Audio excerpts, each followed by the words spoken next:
Welcome to the NBA's greatest games. Today, we'll take you back into NBA history and relive one of the great matchups as it happened.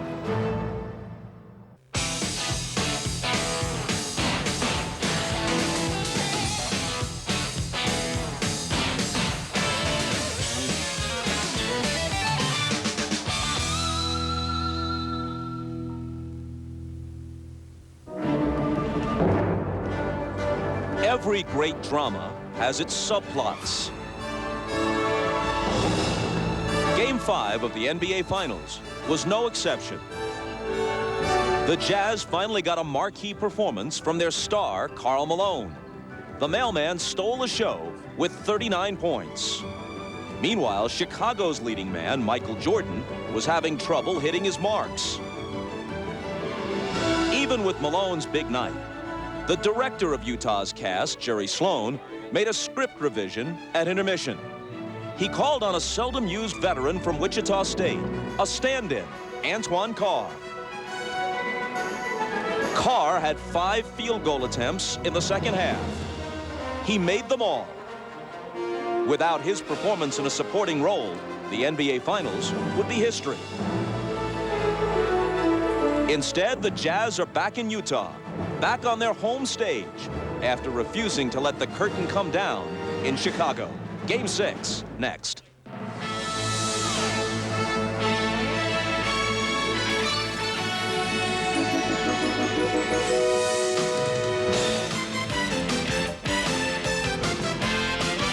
This is the NBA on NBC. The 1998 NBA Finals. Tonight, it's Game 6, the Chicago Bulls versus the Utah Jazz. A while ago at the Delta Center, the cast of characters began arriving for Game 6. Karl Malone, fresh off the great 39-point performance on Friday night. Michael Jordan held just 9 of 26 from the floor in Game 5. Antoine Carr, unexpected hero, helping to bring it back to Salt Lake, where John Stockton has family support. Dennis Rodman doesn't prefer Utah, at least it's close to Vegas. Brian Russell, good job defensively on Michael in Game 5. Scottie Pippen, whose MVP chances for the final may have been hurt by his 2 of 16 shooting on Friday night. And we welcome you back to Salt Lake City for Game 6. Hello again, everybody. I'm Bob Costas. As we mentioned earlier, no team has ever come back from a 3-1 deficit to win the NBA Finals. That's what the Jazz are facing. But for the sake of context, 6 teams have recovered after being down 3-1 to win earlier rounds in the NBA playoffs, including 3 teams that eventually won the championship. And should the Jazz win tonight and force a Game 7, then it would be worth noting that very few teams have ever won a 7th game on the road in the finals. That's what Chicago would be facing. If anything, Utah would have a slight edge, it would seem, in that scenario. Now, if Chicago wants to take some encouragement from recent history, they know that Game 6 has been very, very good to them. Of their 5 championships, only one, the first one, a 5-game victory over the Lakers, was not clinched in the 6th game. There was the comeback from 15 points down in the 4th quarter against Portland in '92. John Paxson's shot at Phoenix a year later. The Sonics were finished off in Game 6 2 years ago in Chicago, and then it was Steve Kerr's shot that finally put Utah away last spring. So, if the Bulls want to bring the hammer down, Game 6 is the time to do it as we welcome in Isaiah Thomas and Doug Collins. There is a Game 6, Doug, because Utah was able to make some subtle adjustments in Game 5. Well, Bob, they went away from their screen roll in the second half, and they went more to a post-up with Karl Malone. They put Antoine Carr in the game to give them another shooter so that when Pippen double-teamed, they could kick the ball out to the open man. They're going to get the good baseline cut. Pippen's going to get a double-team, and you're going to see Carr step right in, out of the double team, and hit the open jump shot. This caused problems for Chicago in the 4th quarter. Now what happens is you worry about the 4 shooters you have on the floor, so you stay at home. This gives Malone room to operate in the post and go one-on-one against Rodman. He does, wheels in and scores easily. Now in the 4th quarter, it was Antoine Carr and Karl Malone. They had 16 of the 24 points. They're going to need more of that today if they're going to force a Game 7. Bob? Well, you know, Doug, we might ask the question, What took Jerry Sloan so long to go to Antoine Carr? Prior to Game 5, he'd scored only 4 points through the first 4 games. Well, in talking to Jerry Sloan, one of the things he's worried about is Karl Malone guarding Tony Kukoc on the perimeter. And when he has Antoine Carr in the game, that has to occur. So even though he doesn't like that matchup, we're going to have to see a lot of it today if the Utah Jazz are going to win.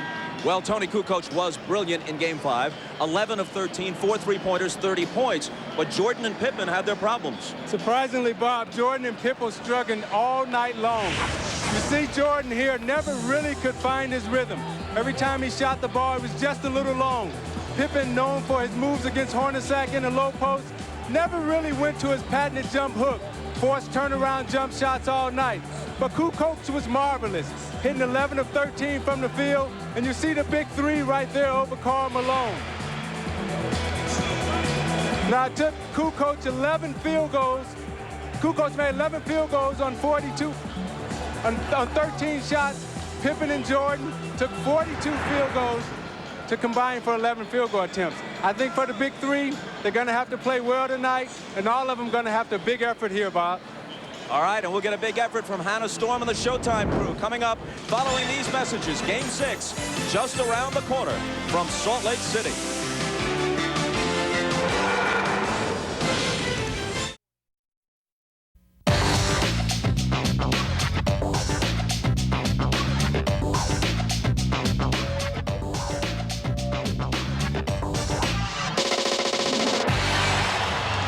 And as always, pre-tip, we go to Ahmad Rashad. All right, thanks, Bob. The big news on the Bulls is the condition of Scottie Pippen. As was reported earlier in our pregame show, he did take an injection yesterday. He told me he hurt that back in Game 3 and Game 4, irritated a little bit more. Before the game today, he said he had everything he could have done to it. He had electrical stimulation, then he iced it, had ultrasound, had a massage, and then did a lot of stretching, and told me that he is a little bit ginger, but nothing could keep him out of a game like this. Let's go down to Jim Gray. All right, thank you very much, Ahmad. One further Bulls note. I just spoke to Ron Harper. He is suffering the effects of the flu. He's very weak. He can't hold any food down. He will start. He will play. Just how long and how effective he doesn't know. As for Howard Eisley, I spoke to him. He's still suffering from vertigo.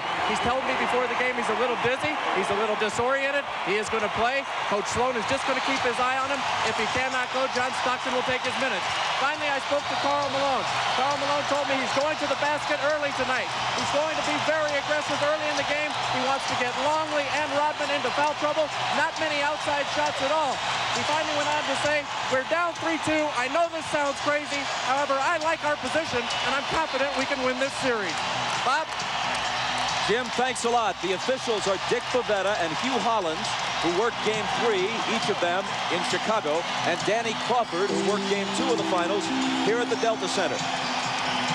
The Bulls are just 4-4 on the road in the playoffs, and in fact have lost 4 of their last 5 road games against their toughest opponents, the Pacers and the Jazz.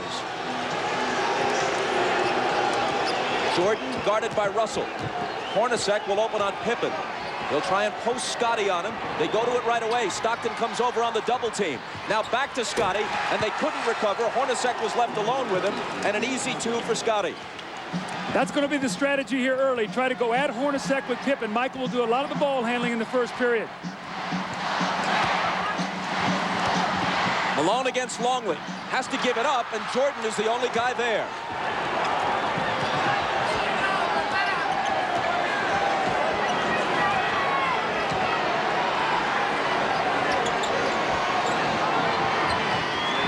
Longley, who has contributed little offensively and has been abused defensively by Malone.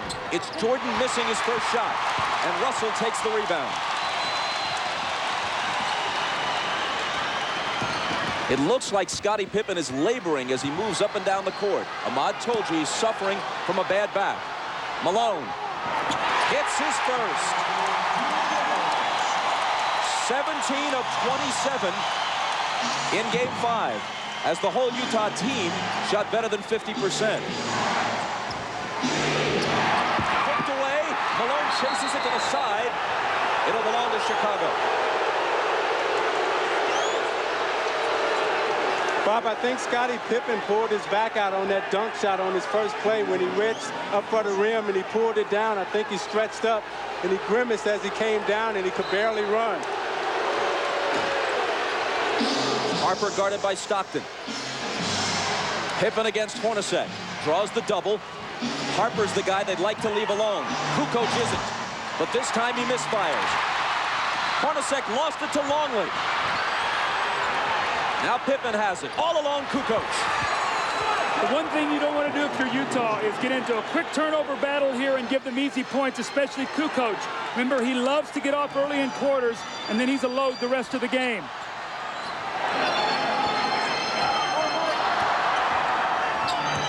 Hornacek from Stockton ties the game at 4. That was a great screen by Karl Malone. Hornacek set Michael Jordan up beautifully, and in a great entry pass by Stockton.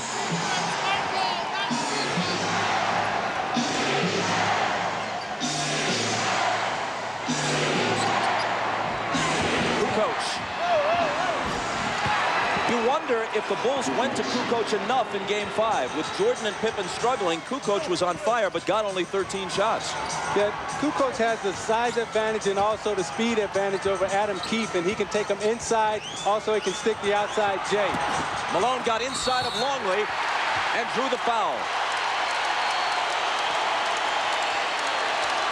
Now you watch Pippen come across the lane, and as he reaches up to dunk, he pulls his back out, and you see him grimace as he comes up the floor.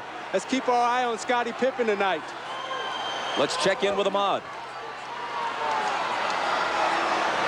Bob, Scottie Pippen's really having a bad problem. In trying to bring the ball down, you can notice Michael sending him down the floor so he can bring the ball up. Now, as we mentioned earlier, that the strategy was to go to Scottie in the post. If his back continues to bother him, they may have to change that strategy. Bob?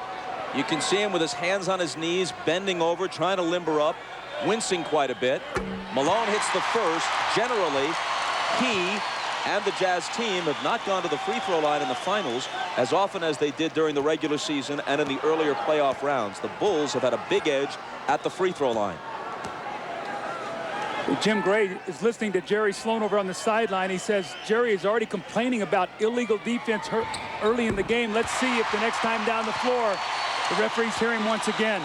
Remember, that was something that was big in the United Center. He was able to get the referee's attention. I thought it helped his team. Harper trying to back in on Stockton, and the whistle goes against Utah. It's Stockton's first. See, what Chicago will try to do is put a lot of pressure inside on the post with Harper and Pippen posting up Stockton and Hornacek.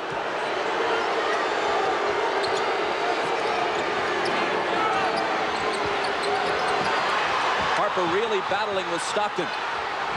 Now he's got it. Tried to bring it back out, and Keefe stole it. Hornacek loses it to Harper. And a whistle as Harper comes stampeding into the lane. Now, Bob, Scottie Pippen came back and got that steal, but he is really struggling right now. You're going to see him come in from behind, and after he knocks this ball away, he really sort of stands, and I watched him the whole way. He looked over at the bench at Phil Jackson, like saying, I don't feel very good right now. He's standing up straight. That's the first sign of a back injury when a guy stops bending his knees. A back injury is one of the most crippling of injuries, especially in an athletic context. And I'm not trying to compare a physical injury to an illness, but it was here in this building where Michael Jordan, sick as a dog, managed to gut it out in Game 5 of last year's final, the pivotal game. Scottie Pippen is probably mindful of that and will give it everything he's got to try to equal the effort that his teammate Michael Jordan has shown in the past. See, Bob, that's why I think it's very, very important for the Jazz to lock in on Tony Kukoc, because if Pippen can't score and it's only Michael Jordan, that will be to their advantage. They've got to do a job on Kukoc today.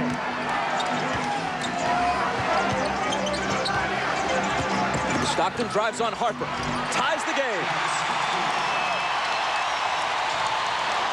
Stockton didn't take a single shot in the fourth quarter of Game 5. His assist totals have generally been high. His shooting percentage is high, but they'd like to see him get a few more shots up toward the rim. 3-second violation against Chicago. So you watch Stockton's aggressiveness. They've given him the baseline this whole series. This time he's able to take Harper to the baseline, get a little space, and finish on the right side of the basket. Hornacek Jordan up on him. Malone puts it on the floor and is fouled. It was before the shot. It's Longley's second. This was the strategy of Karl Malone. He said, I'm going to put the pressure on the Bulls defense, not many jump shots, and he has done that. 2 quick fouls on Longley. Hornacek is free, but can't hit.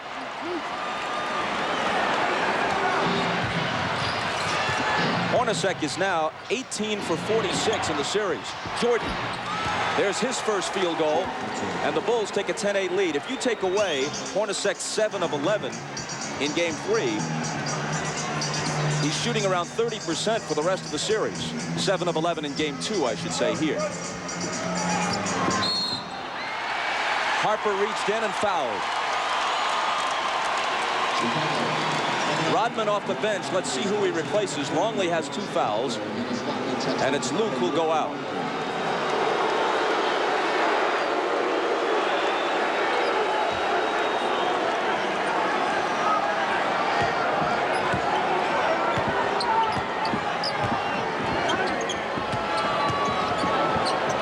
Russell for 3.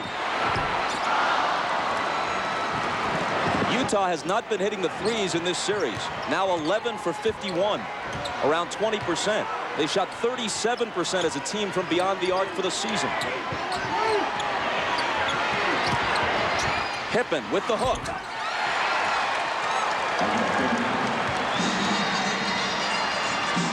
Chicago by 4.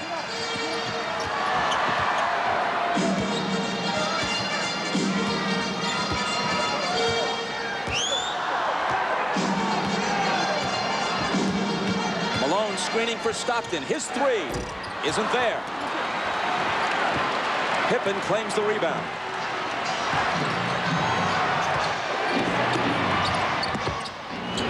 Pippen had it knocked away. Hornacek got a hand on it. Stockton takes it, dishes it to Jeff, who misses the driving one-hander. Jordan is wrapped up by Keefe for the Utah foul.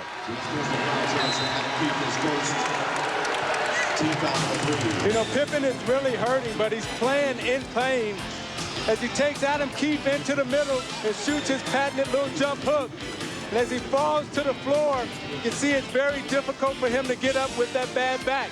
You see him running up the floor, not able to get the type of push and the speed that he normally would have.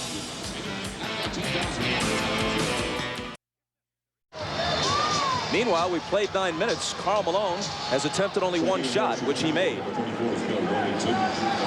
But he's put the pressure on the defense. He's gone to the basket, and what he's done, he's got them in the penalty here early by drawing a lot of fouls on Longley and Rodman. That will take its toll as the game goes on, Bob. The seldom used Bill Wennington is in, along with Scott Burrell and Steve Kerr. Rodman and Jordan complete the 5 on the floor for Phil Jackson right now. Michael dishes out to Burrell. And Russell reaches in and knocks it away with 3 on the shot clock. When Michael gives that ball up, you've got to really work hard and not let him catch it back, and that's what he did that time. Russell, excellent D. Got to shoot it quickly. Jordan will with a hand in his face. Burrell skies for the rebound. Loose to the side, and eventually it's Utah who has it. Here's Hornacek. A pull-up 3.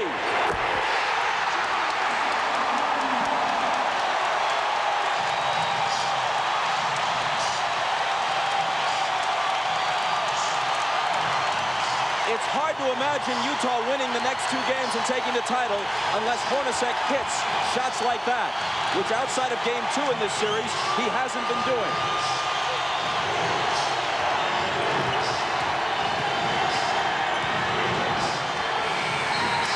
Shot clock violation. Michael gave it up. They weren't even close to hosting a shot before 24 seconds. Terrific team defense. But Isaiah, the play before, Brian Russell went down on the floor, knocked the loose ball away, and Hornacek got the 3. Those are the hustle plays that this crowd creates from this team, and they're going to need all of those today. And this is the second time in this series where you've seen Michael Jordan lose track of the shot clock, which is very uncharacteristic for him. Isley, who's quicker than Kerr, is guarded by Steve as he comes out of the backcourt. It's Malone. And it's Utah with the lead. Only moments ago, they trailed by 9. Carr came in, Isley giving him good minutes. That's been the difference.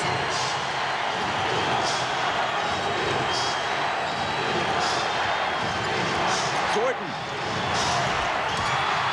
Rodman on the offensive glass. Wennington, a good look. Wennington will hit the open jumper.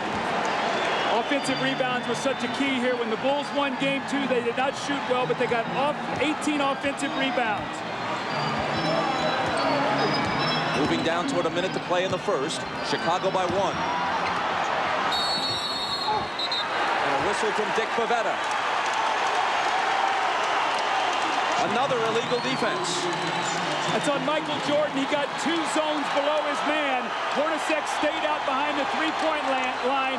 Michael dropped down 2 areas, and he was spotted. Now, it helps that Jerry Sloan is sitting there in the referee's ear, helping him see Michael Jordan.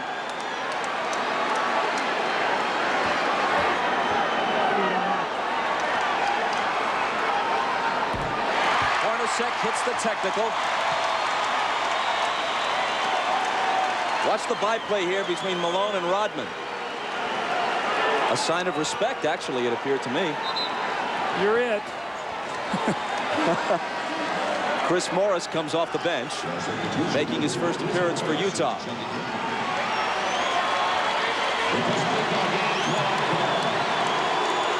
Antoine Carr gets a breather. There have been 3 illegal defense calls in this first quarter against Chicago. Now, Bob, Antoine Carr is not a guy who plays heavy minutes. So I think what Jerry Sloan's going to try to do is maybe give him 5 or 6 minutes here or there to try to keep him as fresh as possible. Kukoc comes in as soon as Carr goes out. Kukoc having trouble covering Carr defensively earlier in the game. Isley bounces to Malone. Tough shot, but he cans it.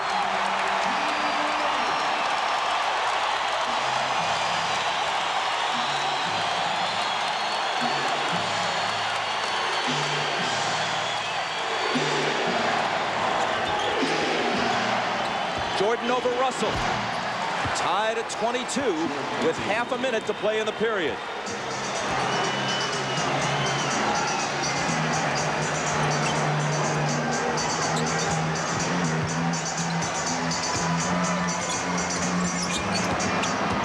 Malone against Wennington. Off balance, hit it, plus the foul.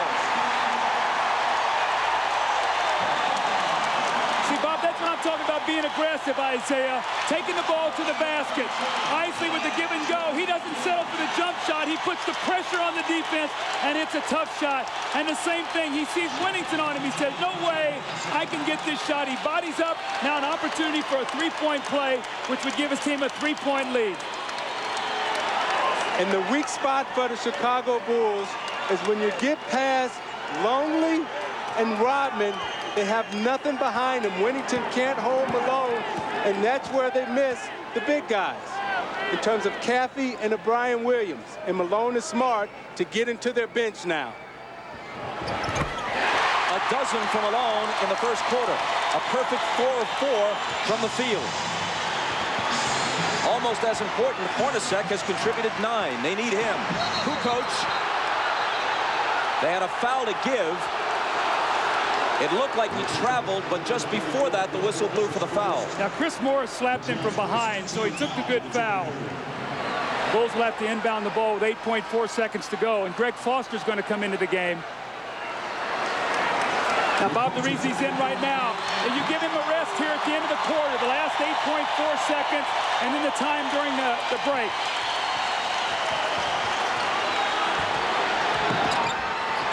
Jordan, double team, forces up the quarter's final shot and misses it.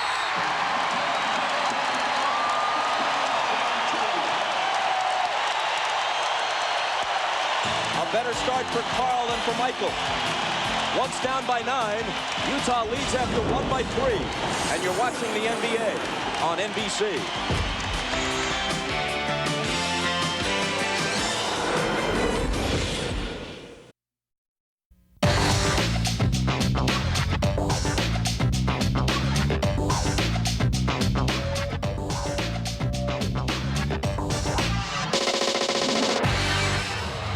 Ahmad Rashad back at the Delta Center, and early on, Scottie Pippen re-injured his back on that dunk shot that he had just at the beginning of the game.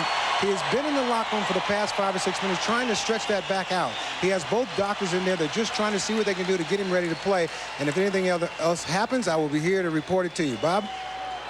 Ahmad, thanks a lot. Guys, as we begin the second quarter with Utah up by 3, something significant. They were able to make a run and turn this game around a bit with Howard Eisley on the floor rather than John Stockton. And Eisley did not play well for them in Chicago, so much so that Jerry Sloan barely used him with the game in doubt on Friday night. Well, they went on a 17-5 run with Stockton sitting down, but also a key, they brought Antoine Carr in for Keith. So they got another offensive player in there, Bob. That was real critical for them. As Jim Gray reported before the game, Eisley has been suffering from vertigo. Apparently not dizzied by the heights of Game 6 tonight. Shandon Anderson with a nice move. Every time Anderson comes in, they immediately go into post against either Burrell or Buechler. Jordan opens the second quarter on the bench, which is usually the way Phil Jackson plays it. Whistle away from the ball from Hugh Hollins. Again, Isaiah, Shandon Anderson in the post, and he just backs Scott Burrell down. Nobody helps him out. And that's a big weapon for them coming off the bench. And Doug, the danger is when you don't finish your job at home, Scottie Pippen comes on the road, he gets hurt. I remember when we were in the finals playing against the Los Angeles Lakers, and I got injured in the Game 6, sprained my ankle, turned the whole series around, and that's what may happen here. Anderson picked up the foul a moment ago, and then it's Foster following him. 2 quick Utah personals here in the first minute of the second quarter. Knocked away from Wennington, ball loose, chased down by Foster. But then he loses it. An unforced error, to use tennis terminology. There were 2 white shirts there. See, Bob, the difference right now is when you're resting Michael Jordan. With Pippen hurt, he's not out there with the anchor that second team. Now you've got a team out there. Who's going to run the show? Who's going to be the guy to make sure that they run their offense and get the shots that they want? So this really hurts with Scottie Pippen being out of the lineup right now because you have to rest Michael Jordan at some point. Kukoc is the only starter for either team on the floor right now.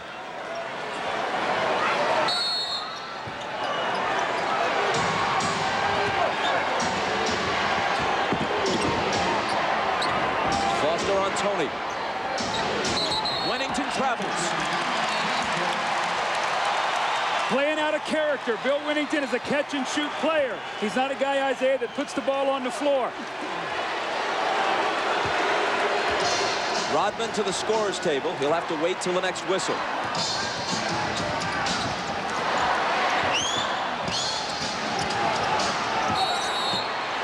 Which comes almost right away. Another illegal defense against Chicago, the 4th. Now, see, the reason that's illegal is Chris Morris is out above the three-point line. Jud Buechler can be no lower than the foul line. When he drops below that foul line, he's automatically illegal.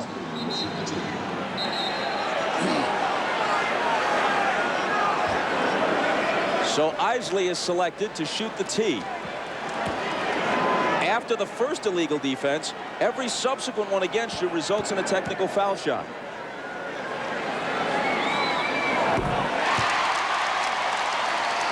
See, Chris Morris is going to be out above the three. Look where Buechler is. He's illegal right now. So that's the call, and that's why they get the free throw. Utah by 6. Foster on the move. And throws it away. 2 atrocious turnovers by Foster on consecutive possessions. Trying to do too much. Keep the game simple. You'll get minutes on the floor. Kukoc. Chris Morris pulls in the rebound. Carr from Eisley. Missed it off the glass.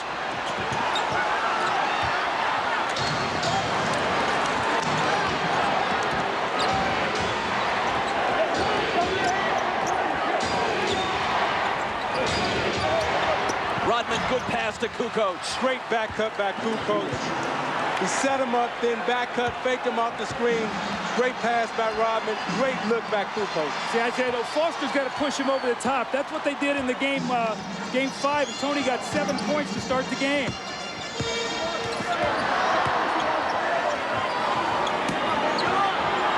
Carr trying to back in on Rodman.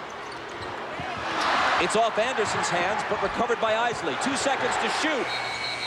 And he hits the three!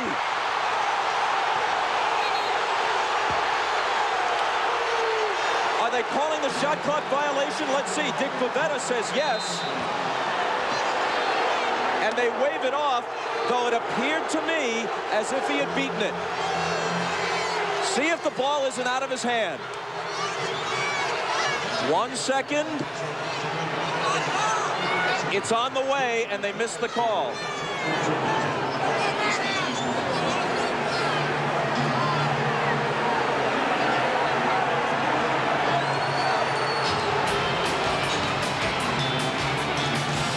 Timeout with Utah's lead, still only 4.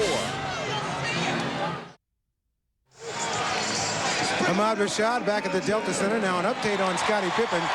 The time that he was doing the stretching, trying to see if he could come back and play, he was in the officials' dressing room trying to get the stretching. He has now moved from that locker room to his own locker room, but the word is that he's still unable to play. Bob? Ahmad, thanks a lot. What was the most important regular season game of the year? Undoubtedly the one at midseason here at the Delta Center, where Utah trailed the Bulls by 24 points early, 41-17, and rallied to win. Changed the outcome of that one game. And this series would have opened and ended, if a 6th and 7th were required, in Chicago rather than in Salt Lake City. It was that win that gave Utah home court and gives them a Game 7 if one is necessary here at the Delta Center rather than on the road.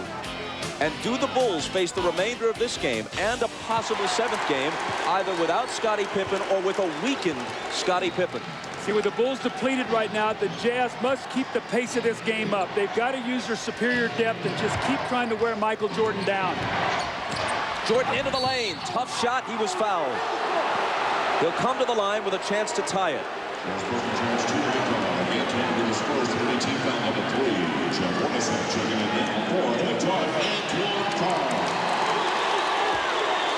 So they really made the switch in Game 5. They started Russell on him, did a good job, and then they came in with Anderson. They put Hornacek on Pippen, and that really had an effect because Michael had to work a little bit harder in the post against Russell.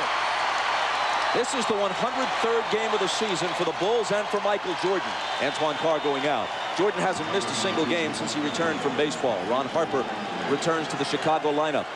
He has also played more minutes than at any time since the '92 season when he was a much younger man. And now with Pippen ailing, he'll be asked to do even more if that's possible.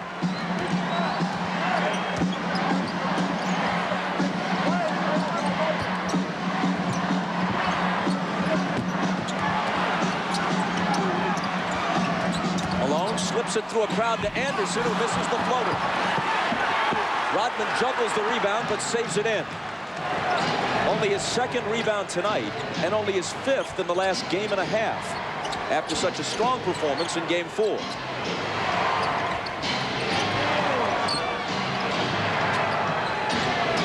Michael springs free and takes the lob from Kukoc. Great roll-off for Russell. Faked up and spent off him. Kukoc put it right there for the easy lay-in for Jordan. I'm noticing, Doug, every time Malone gets it on the low post now, they're coming to double team, trying to keep Rodman out of foul trouble. Hornacek returns it to Malone. Now has it back in a crowd and misses. Anderson flies in, can't hit the tip. Malone another try, and there it is for Utah. You see, Rodman didn't even try to contest that shot underneath. Don't want to get in foul trouble, so Malone's going to have his way down there. Just have to be careful and take his time and not draw offensive foul.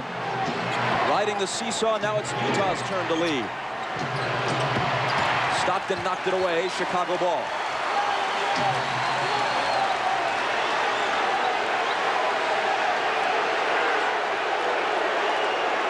Phil's still lobbying for that travel on Malone on the last possession, but ain't gonna happen.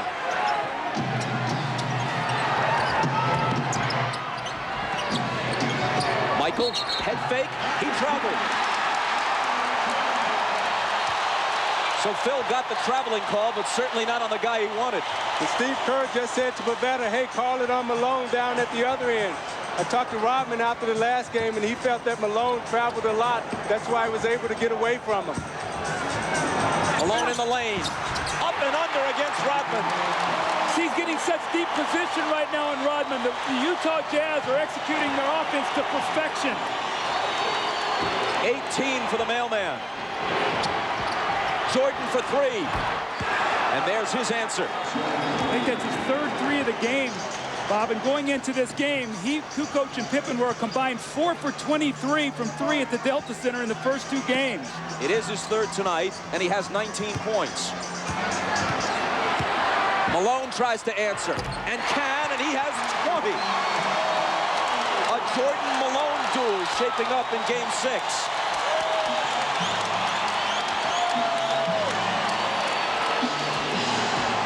Kukoc on the run. He's in double figures now with 10. Isaiah, how much is it going to take him to figure out that he's a left-handed player? And you can't let him come with a strong hand. You got to send him back to help. He's such a good dribbler, and he gives you that hitch move, and it draws you out of position, and he gets you every time with it. Kukoc on Russell. Gives him some room, and Russell accepts the challenge and drills the jumper. Utah by 2. You got to make Tony Kukoc play defense, and that's what Brian Russell did on that possession. It was Russell's first basket. Here's Michael. He's got 21. I'm watching Jordan, and he's in such a nice rhythm offensively. Everything is coming very easy to him. And right now, they have to be really careful because this looks like this could be a 40-point game from him. Tied at 43. Shaping up as a higher scoring game than we've generally had in this series. It's Hornacek. See, Malone is getting the ball on the block where he wants it. They're running splits, they're running post-ups, and the Jazz are in a great rhythm right now. Timeout Chicago.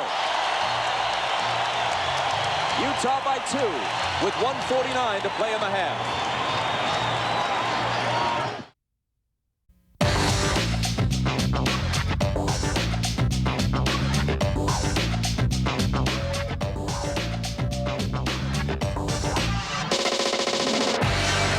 Ahmad Rashad back at the Delta Center where the Jazz lead the Bulls by 4. Now the big story here in the first half has been the condition of Scottie Pippen's back. He has really been hurting. But during the halftime, the massage therapist gave him ice, massage. His back was having spasms. He got the spasms to stop, and Scottie Pippen is back out here on the floor. Whether or not he'll be able to play and play effectively, we'll find out. He is starting the second half. Let's go down to Jim Gray. All right, thanks, Ahmad. Well, they thought that Scottie Pippen was going to be out of the game, so Jerry Sloan told his guys they were going to focus a lot more attention on Michael Jordan. All of that, of course, could change now. Very unhappy with the way they defended the screens. He wants them to get over the screens instead of running through them. Happy with everything offensively. Bob? All right, Jim, and here we go. Utah in possession as we start the third quarter. Malone right to work.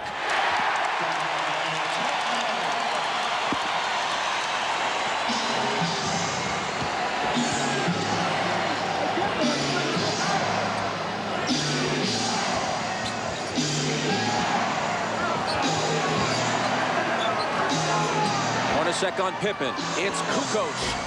The three spins out. Hornacek with rebound position.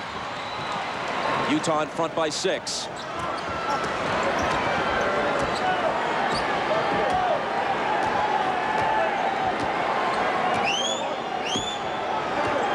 Stockton pounding the dribble into the floor. Now into the lane he goes. Outside to Russell. Head fake. Now Stockton. Air ball grabbed by Keith. Blocked back in his face by Pippen, and a 24-second violation as they never hit the rim. Now remember, when Adam Keefe was in the game as a starter, Utah got off to a very slow first quarter start because they were playing 4-on-5. So if that starts to occur, Jerry Sloan might have to go to his bench. Adam Keefe has got to be an offensive rebounder. He's got to be aggressive. 4 of the first 5 games were very close and very exciting. But through the first half, this is actually the best played game, the best pace and rhythm of any of the games of the series. Longley out to Scotty with 5 seconds to shoot. It'll be Kukoc. He has 12. Now Scotty's back out on the floor, but he's still moving very gingerly.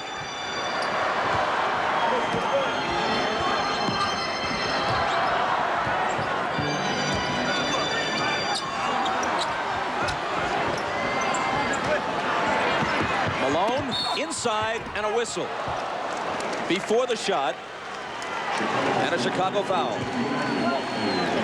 Now you watch Scottie Pippen, and let's take a look at how he's running.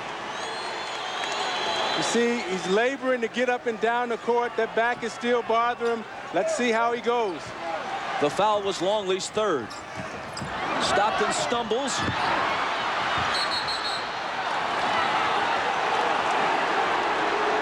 And on the steal, Chicago recovers the ball and asks for timeout. Coach, is that the time you want to use one? It does preserve the possession, but you use up a timeout.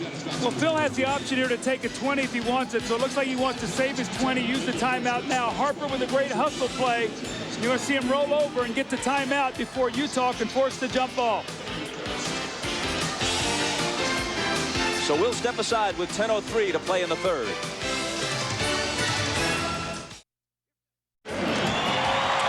Well, the series was way too pretty here in the first half. Now they're getting down to the basketball we've seen. Rodman and Malone go down. That's 1. Here they go 2. Finally, the 3rd time the foul is called. And I think it was a good no call that it wasn't a flagrant, because I think both guys were wrestling. And now watch Michael Jordan give Brian Russell a shot, and then Russell gives Michael a little pushback. So all of a sudden, temper's starting to flare here, little Bob, as we get down to the game 6 here in the 4th quarter. Rodman very ineffective thus far. Just lost the best out of 3 falls to Malone. And after I watched the whole replay, I'd agree with you guys that a flagrant wasn't called for, because Malone had thrown that elbow up around the chin just before Rodman tripped him at the end of the whole wrestling sequence. So probably best just to call the foul on Rodman and leave it at that.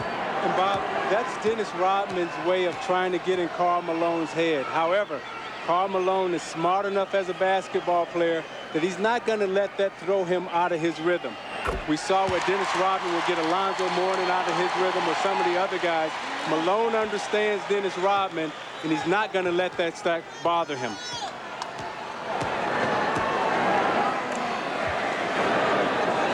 Malone has 23. And can't add to it. Kukoc takes it down. Chicago trails by 3 as we move inside 6 minutes to play in the 3rd.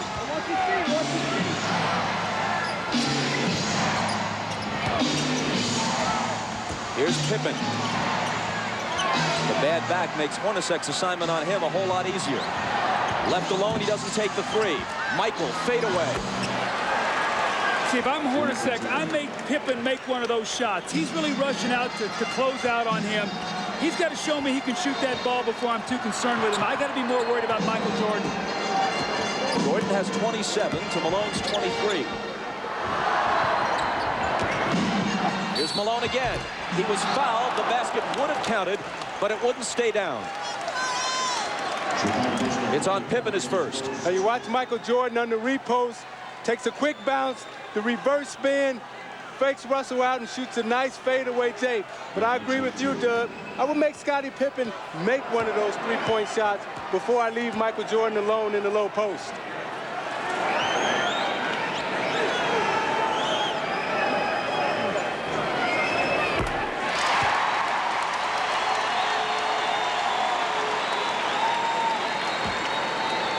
Malone is averaging 23.8 for the series coming into this game.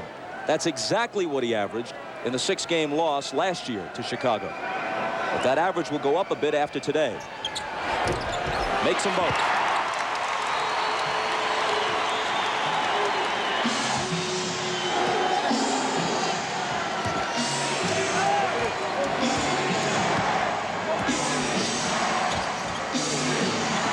pass to Scotty. And finally, the tip drops. Rodman gets credit for the basket, but it looked like Pippen was not able to show us the usual body control that he'd normally have to finish off that play. Usually he would dunk that ball. Harper on the foul this time. See, Isaiah, normally Scotty catches this ball in the back door and jumps up and power dunks this. You can see he could barely get off the floor, but Rodman with a great tip. And when you have a back injury, Doug, it's hard for you to squat and use your legs to get the lift. So therefore, you're jumping from a standstill and straight up position.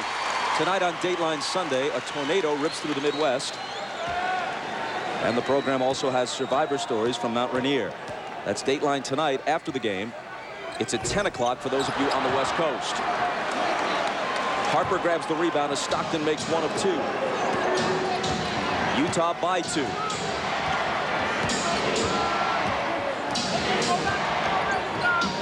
Jordan off target, rebound Malone.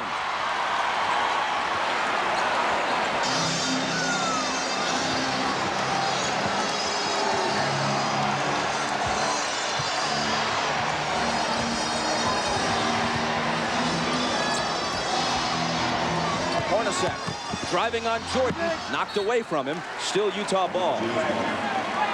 4 on the shot clock. When Malone grabbed that last rebound, it was noticeable that Rodman backed away. He's already got 3 fouls, speaking of Dennis, and with Longley on the bench with 4 fouls and pretty much ineffective throughout the series when he has been in there, Rodman's got to be very careful. Knocked out, 3 on the shot clock. I know my name. Howard Isley He knows my name. back on the floor now. Stockton getting a breather with 4:15 to play in the third. Pippen got a hand on it. They've got to shoot it in a hurry, and they can't get it off in time. 24-second violation against the Jazz. Is it time, as we get a quick look at Jerry Sloan and the laboring Scottie Pippen, is it about car time again? Well, I think what Jerry's trying to do is buy as many minutes as possible. He's still got a 2-point lead. And Antoine Carr is a guy that maybe gives him 24, 25 points, and here he comes, or 25 minutes. Here he comes right back into the game. So Jerry realized that he needs somebody out there that can shoot the basketball. Pippen giving it his best, and that time it was good enough. As we said, with that back injury, that little jump hook in the middle is an easier shot for Pippen to shoot because he can extend with his long reach and his arm length. Tied at 57. Hornacek had a good first half and hits this one. They're really making Michael work on a lot of splits. Hornacek is being very active. They know that Michael is the majority of the offense today, so they've got to keep him in motion. 15 for Hornacek. Now trying to guard Pippen. Scotty splits the defense, can't hit the bank, but Rodman with a second tip. That's the energy we talked about that the Bulls needed from Dennis Rodman. He gave them nothing in the first half. That's 2 tip-ins for 4 points here in this third period.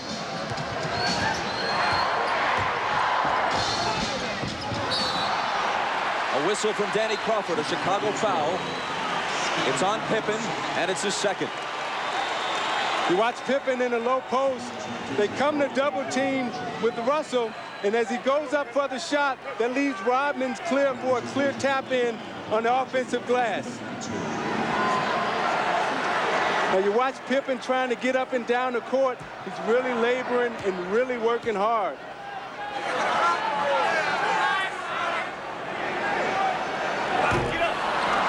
Scotty has come out. Kukoc, Burrell, and Kerr all in. There's Pippen heading back to the locker room again to try to stretch out that ailing back. Russell missed the first, but connects on the second. Utah by 1. Well, the only thing that's saving Utah in this quarter to keep them in the lead is the free throw line. Those early fouls have hurt Chicago, and Utah's taking advantage of it. Kukoc knocked away, and there's a Utah foul. It's just their second of the period. Doug, I've watched Jordan the last 4 plays, and he's picking his spots to get some rest out on the court. He's not playing Hornacek as tough because I think he knows that at the end of the game, he's going to have a lot of energy.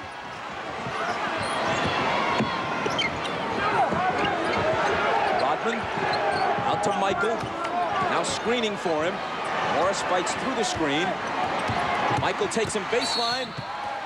Draws the contact and the foul.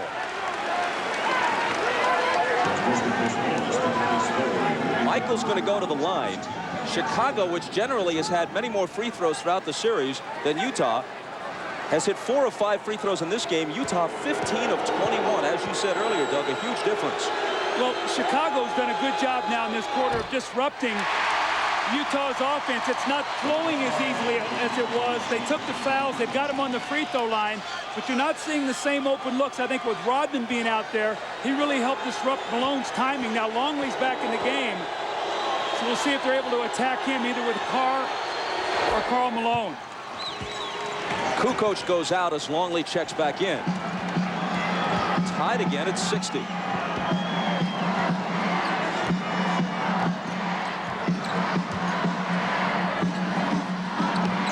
Malone left block where he likes it best against Rodman. When the double comes, he dishes it out to Carr. Now it's Hornacek. 3 seconds to shoot. Now they're going to have to force it. Hornacek off the back rim. Carr on the board. But there's a loose ball foul on Antoine Carr. It's his second. You see how the Utah is using so much of the shot clock now? That's not what they did in the first half, Bob. They got their shots up earlier in the clock. Now the Bulls have them working against that shot clock. They're not getting good looks.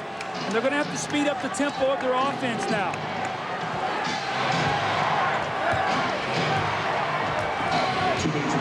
Jordan on the move against Morris. Double pumps. Misses the scoop. Malone will clear it. Inside 2 minutes to play in the period.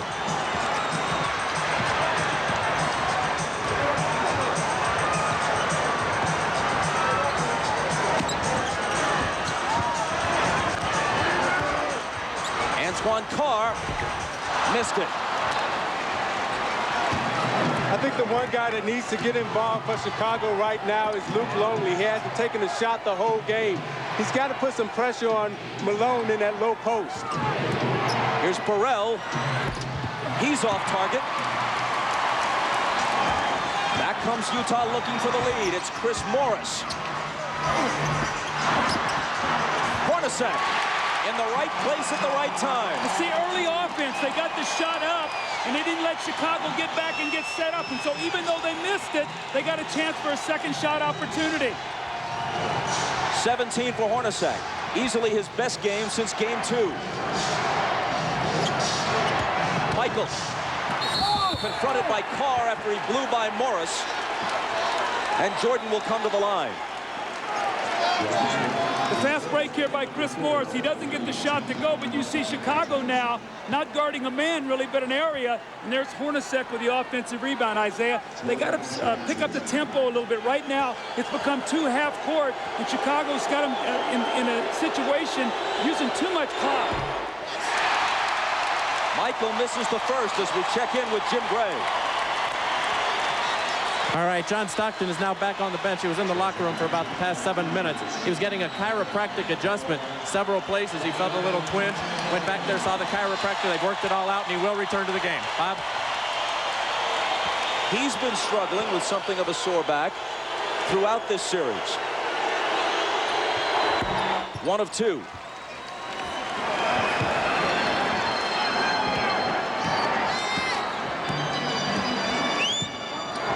Utah by 1 and with the ball.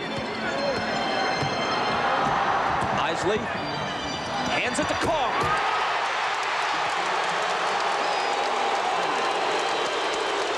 Isley much more effective here on his home floor than he was in Chicago. Gets the assist there. Longley's shot. Isley the rebound. Last shot of the quarter here. Be big for Utah if they get a score. It will push it to 5 or 6. They're on their feet at the Delta Center.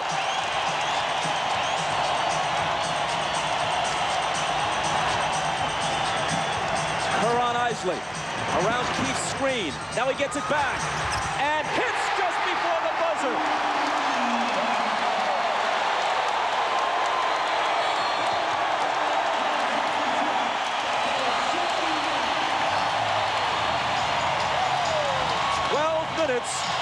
from pushing this to a Game 7. Utah leads by 5.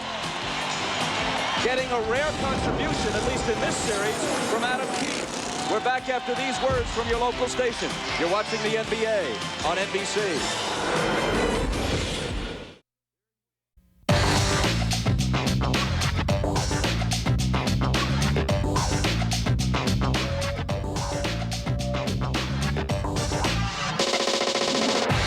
Howard Eisley, after a miserable Game 5 with no points and 5 turnovers, today has been big. He's helped rest Stockton.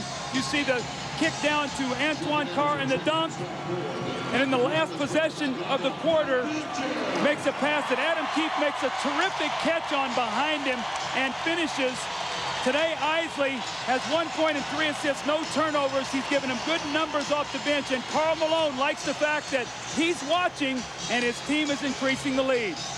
As we start the fourth quarter, Michael Jordan has scored 29 points. He's 10 of 24. At one time, he was 9 of 15. That means he's just 1 of his last 9. He's played 34 of the 36 minutes so far after playing 45 of 48 on Friday night. Remember, in the fourth quarter Friday, he was just 1 of 7 from the floor. You have to believe fatigue is an important factor now. I think with Michael Jordan, he's smart enough to rest on defense and try to conserve his energy for offense. Here he is on offense. And he'll be coming to the foul line just as the fourth quarter starts. But even those poundings take something out of him, right, as he goes to the basket. Now, those are the things that take the most energy out of you. And the reason why, because if you can imagine yourself, if you had to wrestle with an individual for 2 minutes, that's very tiresome. However, when you're running up and down the court, that's an aerobic exercise. That doesn't take a lot out of you. So him going to the basket, taking that pounding, that takes a lot more out of you. And also, right now is normally the time that Michael Jordan rests. He tries to rest the first couple minutes of the fourth quarter without Pippen. He's not going to get that rest. So we'll see what that does as the game wears on. But Jordan is the one individual that I've seen in this game since I've played that can carry his team in the fourth quarter even when he's fatigued. He's already played more games and more minutes than at any time in his career. Eisley, big hoop for Utah. Tell me confidence isn't an unbelievable thing. This is the same kid we watched in Game 5 who didn't even want to dribble the basketball. Today he's making some big plays for his team.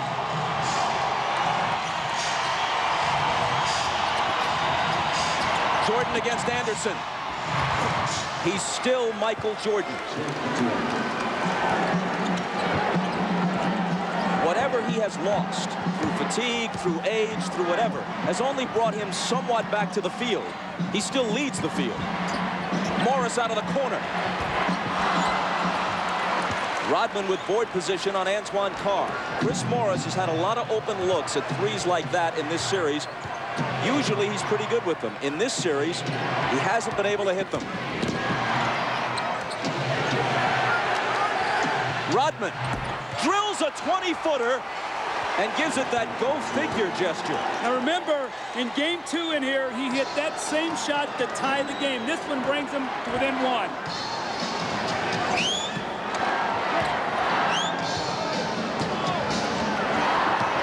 Eisley returns it to Keefe on the screen roll, and he blows the dunk.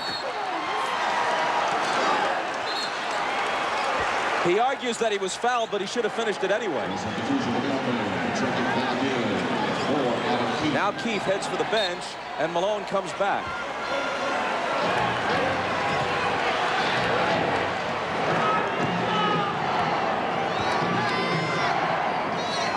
Chicago can take the lead.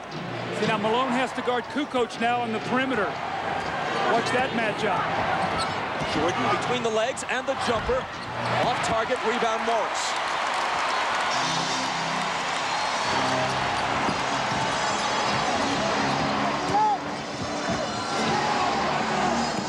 Malone hands it back to Morris, who converts on the reverse.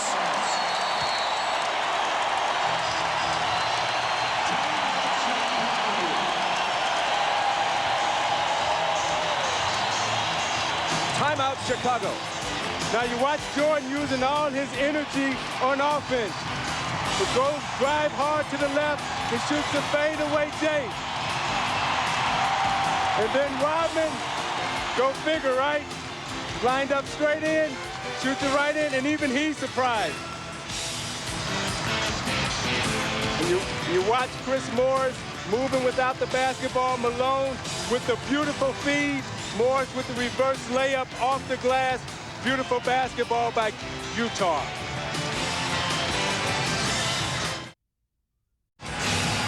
Ahmad Rashad back at the Delta Center. Now the strategy on Scottie Pippen, they had him in the back. They were putting ice on his back and electrical stimulation for pain relief, and they were trying to bide their time up until the 10-minute mark to bring him back out and see if he could play the last 10 minutes of the game.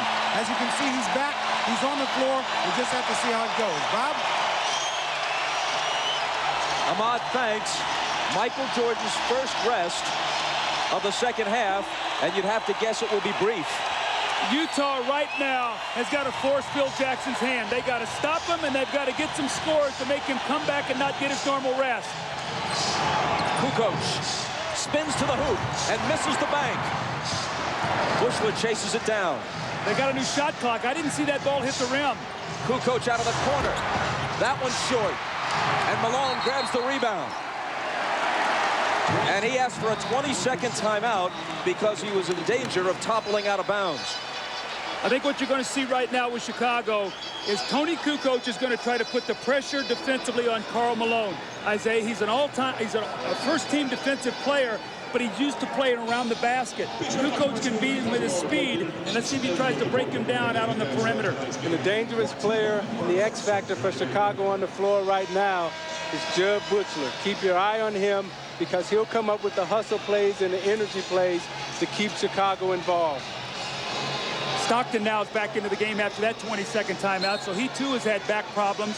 He's back in now for the finish.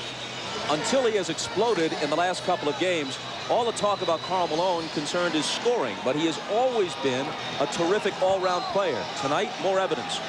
25 points, yes, but 10 rebounds and 6 assists. And we still have 9:16 remaining.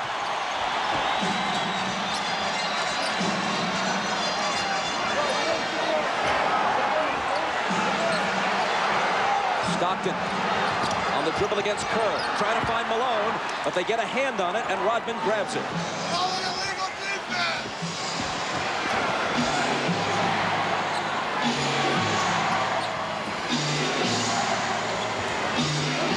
Kukoc, a three would tie it. 4 seconds to shoot. Stockton knocked it away from Kerr. Malone tumbles. Should be a 24-second violation since no one had established clear possession of that loose ball, and that is what's called. How about Karl Malone going for this loose ball? Now, John Stockton normally will come up with this ball. You can see he can't bend over with that back, but Karl Malone with a great hustle play that gives his team that opportunity now for the loose ball on the 24-second shot clock violation. Michael is at the scorer's table. He's coming back. The next time play stops. Remember now they like to go to Anderson in the post on Buechler.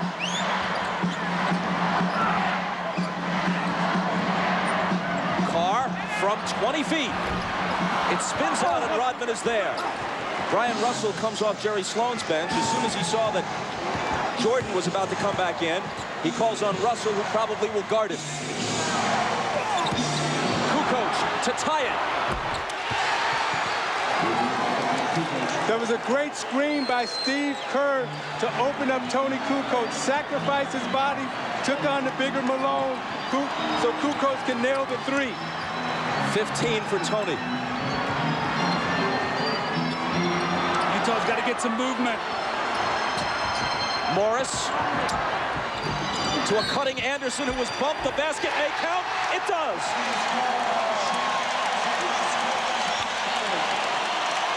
Bob, you can see now, Karl Malone has a tough time on the perimeter. He doesn't like to play out here, so he gets bumped and he just tries to run through the screen. Kukoc gets the bare three and knocks it down. And in the good movement here, you got to get a slash and a cut to get to the basket. Too much standing around for Utah. An opportunity now for the three-point play, which they get. The foul on Kerr was his third.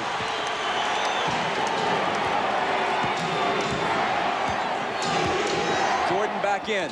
Takes the pass from Pippen. Russell is on him. He gets by him. Now Carr comes over and commits the foul. You see, they're so conscious of Michael Jordan coming off the screen. He gave Russell the fake. Then he came baseline, and watch as he braces himself to absorb the contact, knows that he's going to get fouled. He's going to go to the line. Watch Jordan at the end of this game, the last 7 minutes, Doug, attacking the basket, trying to get to the foul line. See, Michael is too good at finishing, though. You can't give him that baseline drive because he's going to get fouled. Isaiah, you got to push him back to the middle where you can help. Jordan is now 7 of 10 at the line. Kerr out, Harper in.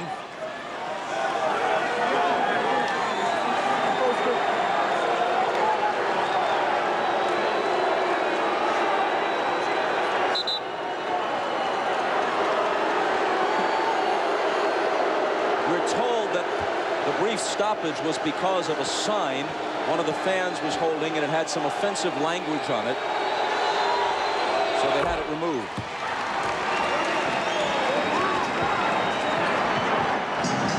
Dennis Rodman, we're told, was the only player to protest its removal.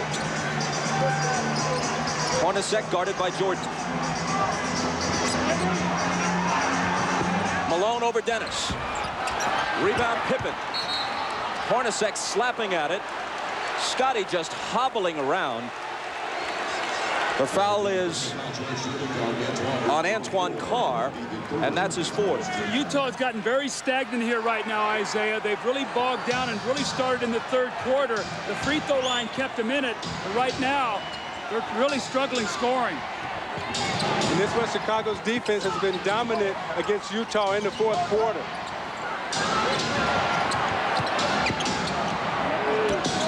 Jordan with the jumper. And with 37 points, as Utah falls behind now for the first time since midway through the second quarter. See, he's headed for 40. I would start double teaming Jordan every time he touched it. Brian Russell went down, and there's a foul on Kukoc. Doug, you talk about wanting to bring Jordan to the middle, but his game is so complete. And when you bring him to the middle, he's able to come right to that right hand, square up, and shoot it right from the free throw line.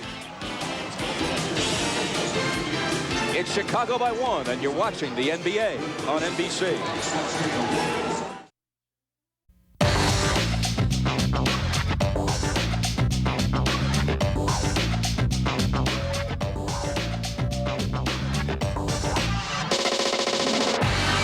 Welcome back to the Delta Center. I'm Jim Gray. Jerry Sloan during this timeout told his team we can't keep playing this stagnant offense and walking the ball up the court. We need some cutters. He wants to push the ball, try and get some fast break opportunities off the rebounds. Wants them to set some picks and run off the picks, create some movement in the offense. Bob? Jim, thanks. A look at the numbers for Jordan and Malone.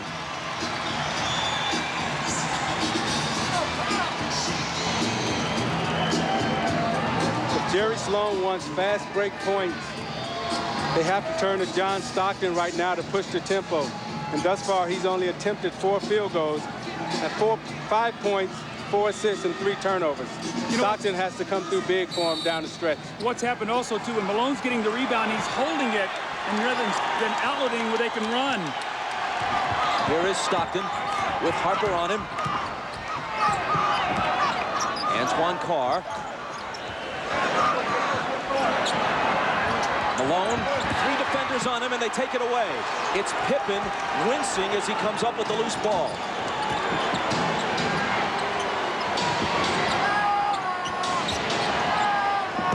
Jordan over Hornacek. Short. A whistle underneath from Danny Crawford. Stay right here. Loose ball foul on Utah.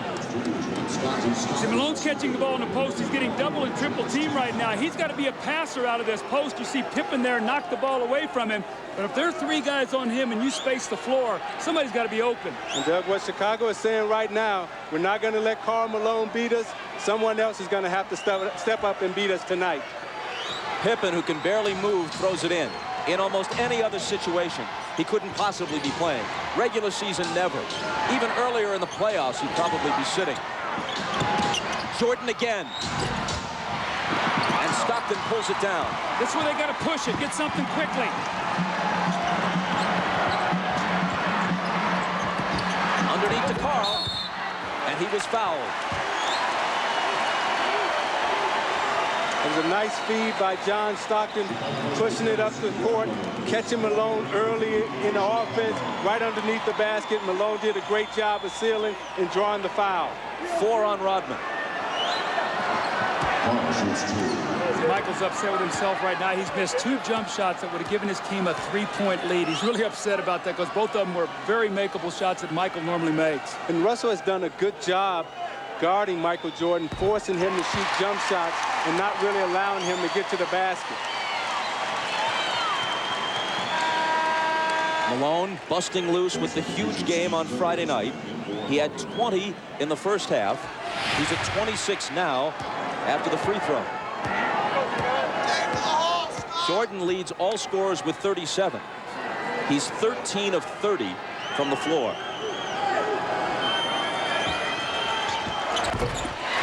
Utah back in front by 1. Steve Kerr now in for Chicago. Remember, he spaces the floor and gives them another shooter if they do start running at Michael and scrambling their defense.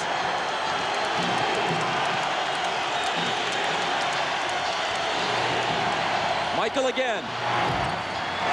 Russell takes it down. Stockton has a little daylight, and Utah has a 3-point lead. Transition basketball again. The little screen by Malone, and he hits the open jump shot.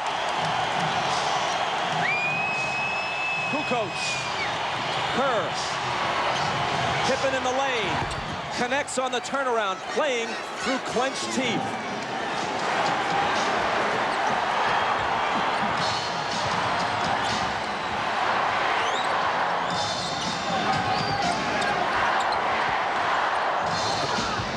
Malone. Rodman wins the rebound battle. That's a bad foul on Malone now because that's the 15th foul. Now Rodman will shoot 2 free throws, but Stockton pushing the ball up the floor. You see the screen right there by Antoine Carr, and Scottie Pippen cannot help out. And then Scottie Pippen with a quick post up in the lane, and the gutty effort by Scottie Pippen here. You can see as he catches the ball, it's so difficult, but he's got those long arms. He can still score over Hornacek. The foul on Malone a moment ago was only his 2nd. Rodman to the line. Remember, he made 4 clutch free throws in game 4. This one is long. Over the year, he's a 55% free throw shooter. See, Isaiah, he shot that ball. As he shot it, he sort of walked away from it. You've got to stay with that shot. Yeah, he didn't even take a look at the basket. He has to get set, take a look at it, and knock it down.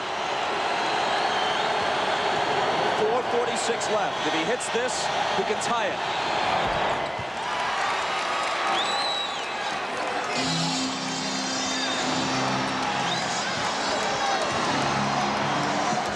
Stockton glancing at the clock as he comes across.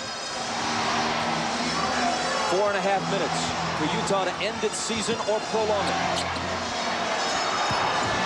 Stockton, 5 seconds to shoot. It's Hornacek. Malone. They'll bring it back out. The jumper by Carl. Utah back in front. Great patience. Offensive rebound, kick it out, and Hornacek got it right back to him.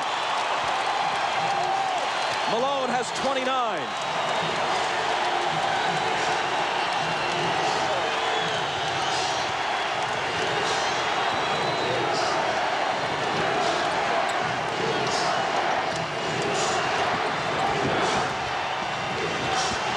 Seconds to shoot. Harper's not the guy they want to have do it, but he has to, and he beats the shot clock and cans a huge shot. Doug, I think Utah is letting Scottie Pippen rest. I would go at him right now. He's trying to guard Antoine Carr, and Antoine Carr has a big advantage over him inside.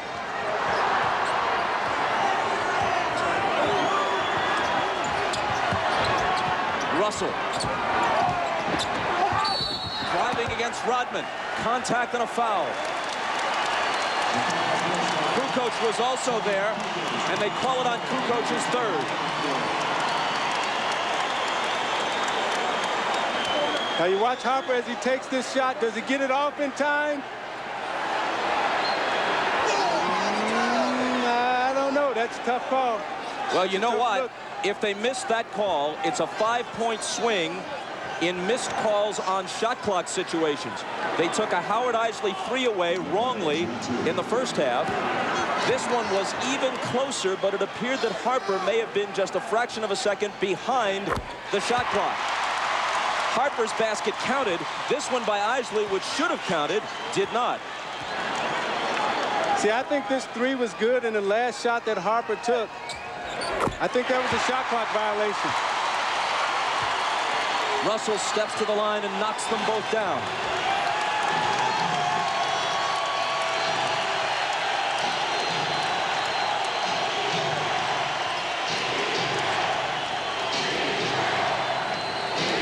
Stockton on Harper.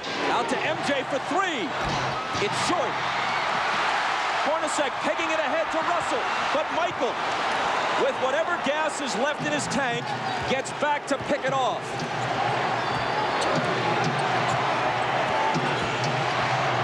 Rodman, offensive foul on Dennis.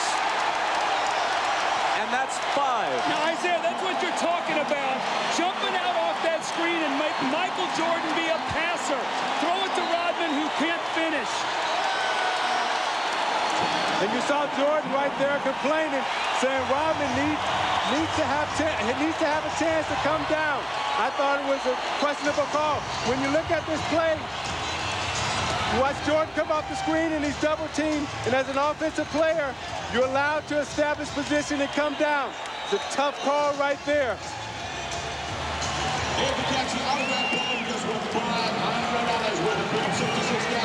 Oh no, says Michael.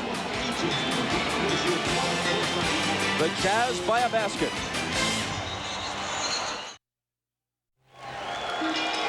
Well, remember last year in Game 4, Stockton to Malone that won the game. The long pass over the fingertips of Michael Jordan. Stockton with a great pass. Michael just misses it, and Malone gets the layup really to seal the win. Well, moments ago, were we going to see the same thing here? A chance to go up 4. Hornacek throws the pass, and Michael Jordan, with every ounce of energy that he has, goes up and gets the skill. He misses the shot, the 3 that would have put him up 1. Had this gone through, it would have been a 4-point lead for the Jazz. Michael gets back and makes the great steal. Jordan has 37 points on 13 of 32. 2 of 7 in the 4th. He is 3 of 14 in his last 2 fourth quarters.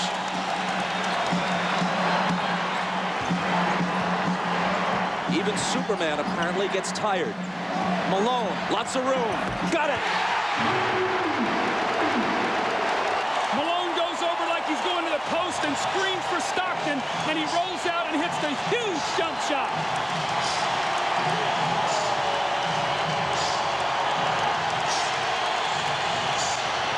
Jordan spinning, double team, has to get rid of it. Gets it right back from Pippen. Double pump, knocked away by Carr, and a foul. Isaiah, normally on this play, Malone goes to the post. This time he goes and screens so Stockton can get to the middle of the floor.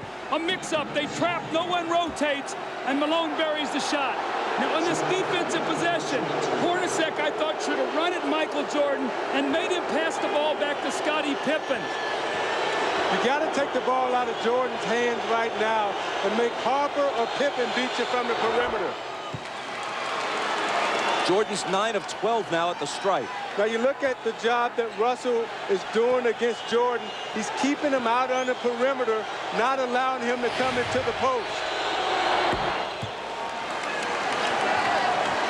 He hits them both, making it a 2-point game with exactly 2 minutes to play.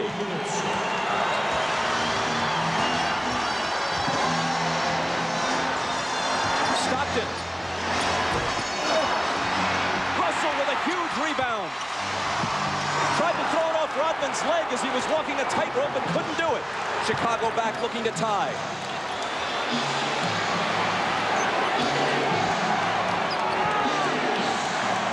Michael, short, rebound Stockton. The jumpers come up short when fatigue is a factor. It's true of anyone, even the best of them.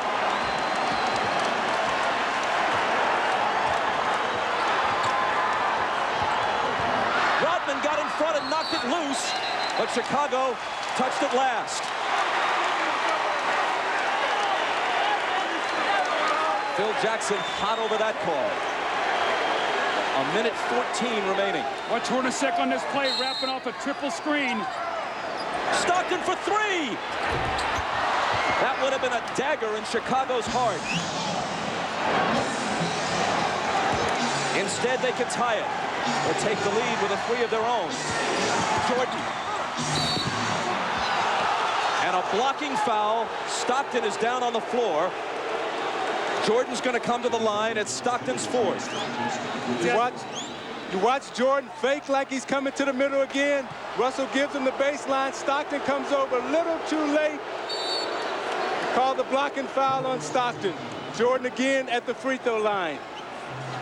20-second time, 20-second timeout.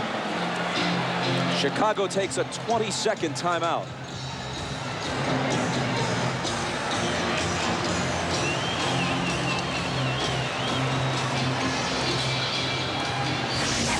Now you watch Jordan in the fourth quarter trying to get to the basket against Anderson.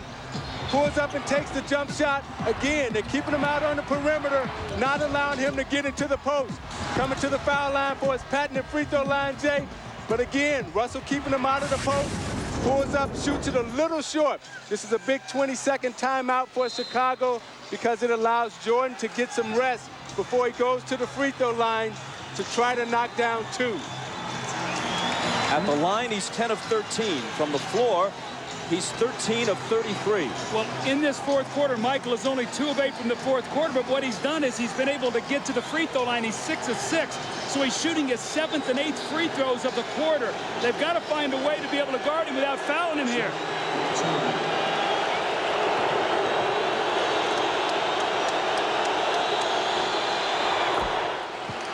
He cuts it to 1. Phil Jackson has told the Bulls during the last couple of timeouts, let's try to take it to the rack, go to the basket, not look for the perimeter shot.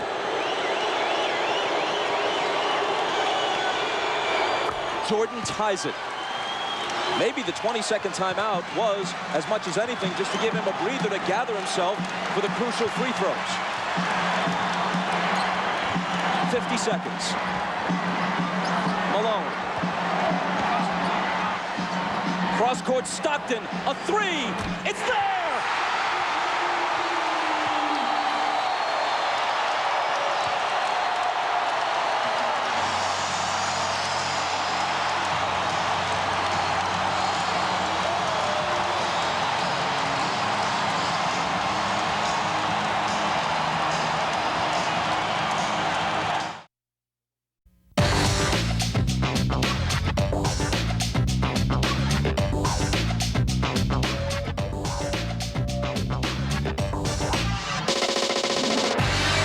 Now, Ron Harper is guarding Stockton, who cuts through. Pippen is going to double team.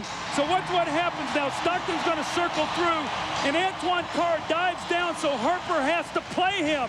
Now on the skip-out pass, Stockton hits the three.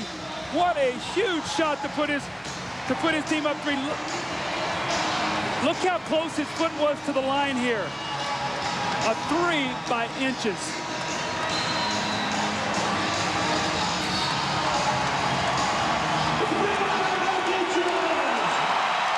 Now this is what Karl Malone has to do. He has to find the open man, and Harper runs at him. And normally it's Stockton and Malone. This time it was Malone to Stockton. 10 points for Stockton. At age 36, he's played more NBA playoff games than anyone in history without winning a title. Now the Bulls would like to get 2-for-1 possession here. Try to get a quick score, get to the free throw line to give them 2 opportunities to 1. Pippen into Jordan. Michael working on Russell. Brings them to within 1. They scored within 4 seconds there. That's how quickly that changes now. Now it puts the pressure on the Jazz to score once again. Jordan with 43. Malone is doubled. They swat at it and steal it. Here comes Chicago. 17 seconds. 17 seconds from Game 7 or from championship number 6. Jordan open. Chicago with the lead. Timeout, Utah. 5.2 seconds left. Michael Jordan running on fumes with 45 points. At the end of the game, you got to get it out of his hands.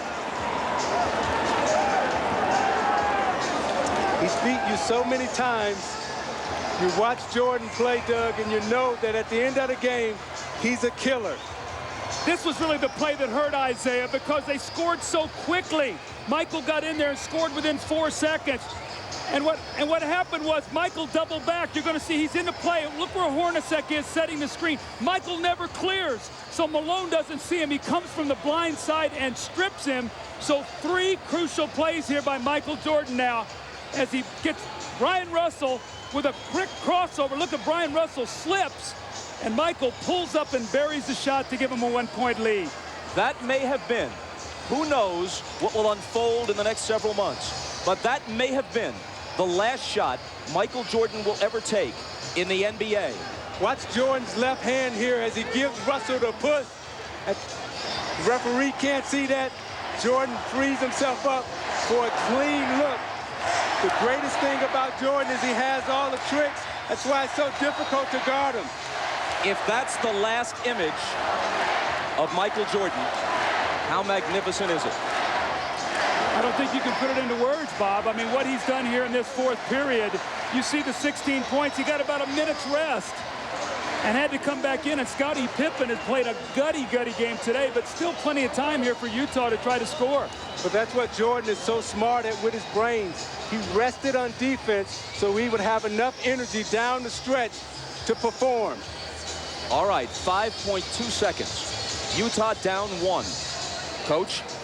Well, you've got to do one of 2 things. You've either got to get the ball to a guy where he can attack the basket. Utah loves to run a play up at the top where they wrap a guy to the corner and then pin down and catch at the top. You know if Malone gets it, they're probably going to run at him. Stockton and Hornacek have made key shots their entire career. Stockton, Hornacek, Antoine Carr, Karl Malone, and Brian Russell. If they score, there's a Game 7. If they don't, for the 2nd straight year, they go out in 6. Stockton, Harper's on him. Behind the screen, Harper got a piece of it. It comes off. The Chicago Bulls have won their 6th NBA championship, and it's their 2nd three-peat.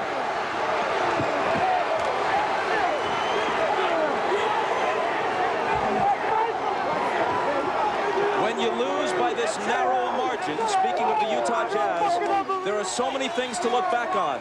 But the Howard Isley 3 that was taken away in the first half will eat at them all summer long.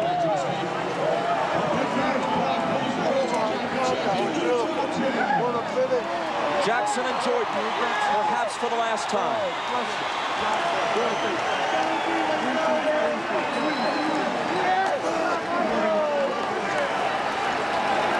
Chicago 87, Utah 86.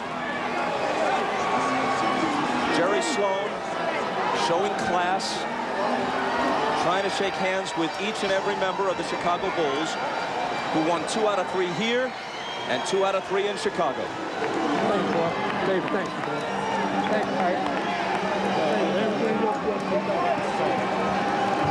Statistically, especially in terms of shooting percentage, Michael Jordan has had better games.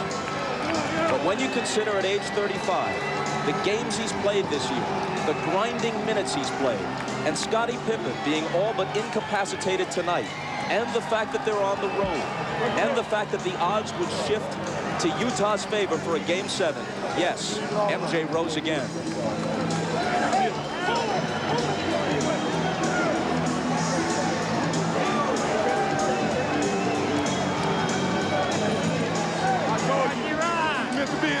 He no longer needs accomplishments to prove his case as the greatest player in NBA history. He just adds to it. And if this is the final chapter, what a way to close the book.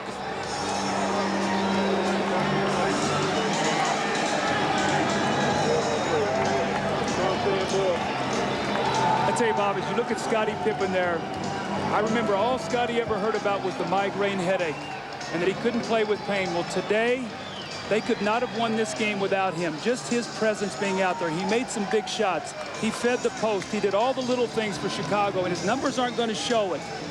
But Michael, once again, with the heroics, the unbelievable plays. But his sidekick, Scottie Pippen, was there for him when he needed him. And I'm watching Michael Jordan hug his mother right there. Such a great player, such a great person.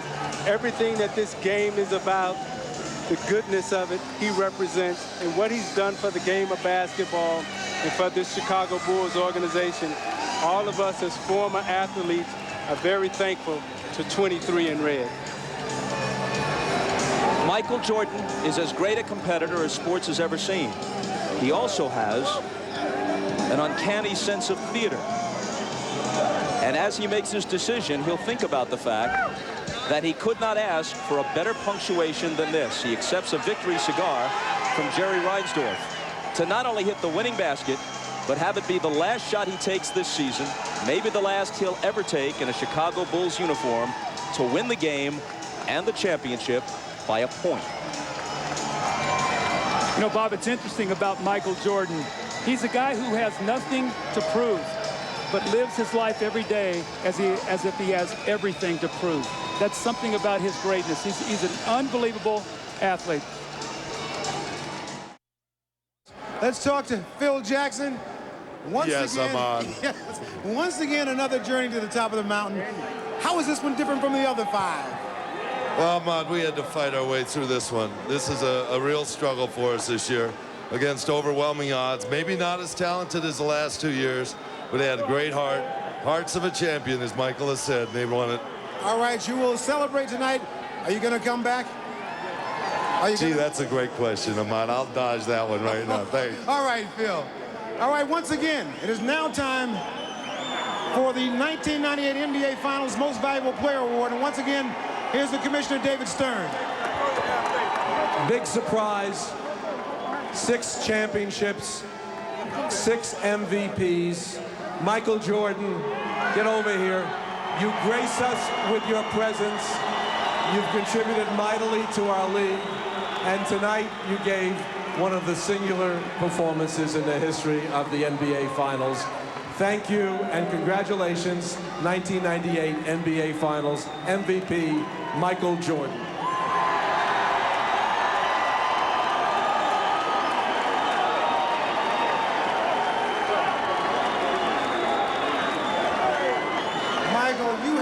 This award before, but somehow I have the feeling that this one is more special than all of them. Well, let me say hello to my wife and my kids at home, because they desperately wanted to come. I didn't want them to come here today because I wanted to focus on the game, but I wish they were here to help me celebrate. I know they're there cheering, and I can't wait to get home. But to the Utah fans, you guys are a tough bunch to play in front of. You guys came out with a lot of loyalty and respect for your team. You made it really tough for us. We really, after losing Game 5 in Chicago, a couple of us dread coming back to Utah because we had to deal with the fans because of the energy that they bring to the game. But we had no choice, so we had to come in and play our best, and you guys made it a very competitive finals, and you know, it's very worthy to win this, and I think of all the championships that we've won, this is the toughest. It doesn't get any easier, but at the beginning of the season, this was the goal that you set out for. How wonderful was it to make this into a reality? Well, I tell you, when you start the season, I'm pretty sure every team next year is going to start with the focus of finishing and winning their last game. We started with that focus. It was a long road, a lot of different tasks and little bumps in the road, but somehow we made it, and I think everybody who looks at this year is going to have a lot of gratification and understanding and a lot of dedication. There were a lot of times during the course of the season that people doubted the Chicago Bulls, doubted that you'd be able to come back and pull this off. Even during this finals series here, people doubted you. How did you guys stay so confident? Well, I mean, this team is one. Our leadership is strong. Our leadership is very positive, very determined, and it filters down to the rest of the players. And we never let anybody give up. You know, we believed in it, and we kept coming for it. All right, I've asked everybody if they're all going to come around and try to do this again. One more time? I would love for that to happen. I think that's something that's got to have to be determined over the summer. All right. Congratulations, Michael. Congratulations, Chicago Bulls. Let's go over to Jim Gray. All right, thank you very much, Ahmad. Tonight, one of the truly gutty performances in the finals by Scottie Pippen. Scottie, how badly were you hurt during this game? I was hurting pretty bad, you know, to start the game off. I was able to get a dunk when I came down. The pain just sort of built from that point, and every time I tried to run, I was getting spasms. But I knew I wanted to come back and try to give a better performance in the second half, so I just tried to take advantage of that little bit of time before the half and, you know, see what I can do. And I came out the second half, and Chip wanted to give me a little treatment, and I took the treatment, and I told him from there I was going to just try to gut it out. You know, I felt like that my presence out on the floor would mean more than just sitting in the locker room.